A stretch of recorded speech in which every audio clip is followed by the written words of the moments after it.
So it's time for you to move out and you need to think about what you need to buy to furnish your kitchen. Let's talk about a few of the basics. So here we have our toaster. We have a 4-slice toaster because there are 4 people living here. So of course for us, we have a need for being able to create more toast on a quicker time scale. Maybe if you're living by yourself, a 2-slice would be fine. You really don't need anything fancy. We've had $10 toasters that have lasted for years. This was a $50 toaster that I recently got off Amazon, and so far so good. The next thing you'll see, which maybe a lot of you haven't seen before, is this is an ice cream maker. My kids love Dairy Queen, and this is a way for them to make really healthy ice cream with just frozen fruit. Definitely not something a lot of people need, but it's called Yo Nana's, and it's been awesome. The next thing we have, because we really like fizzy water and pop here in our home, is a soda stream.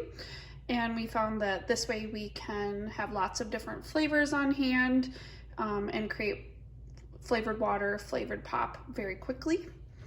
Another thing a lot of people probably don't think about is a coffee maker. This is an espresso machine. We also have a Keurig that takes the little cups. A lot of times, it might cost you $50 to $100 to buy the machine, but is that going to be cheaper in the long run than going to a place like Starbucks? Yes. So I'd encourage you, if you can find something like this on sale, to think about getting it. Then let's look in my messy pull-out drawer. I am not someone who typically would use a blender often, so we have a Nutribullet. Just uses these cool little cups. There we go. Goes in upside down, then you can drink out of the cup once you've made whatever you want.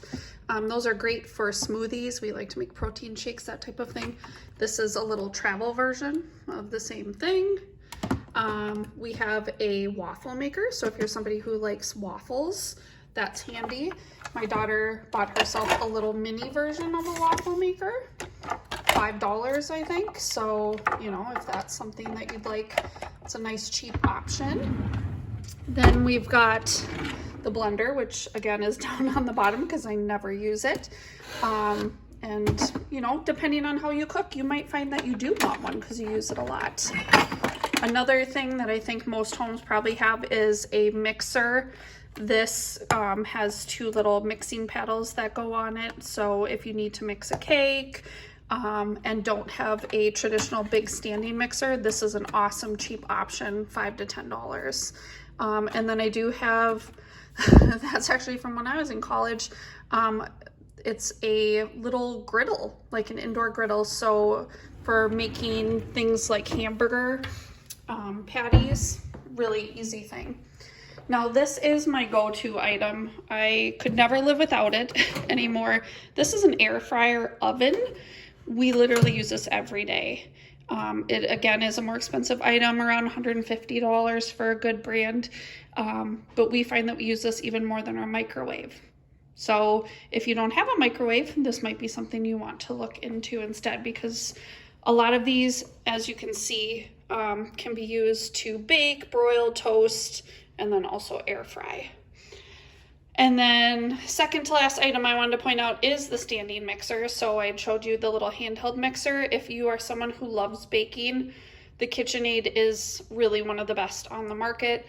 It will last you probably your entire lifetime. I've had this one for 20 years, I think, and still works just as great as the day I bought it. But it comes with lots of good attachments, but you can also buy more as well. Just a really good, basic, strong workhorse. And then the last thing I want to point out that a lot of apartments maybe don't come with, or if you're getting your own place that's brand new, is a microwave.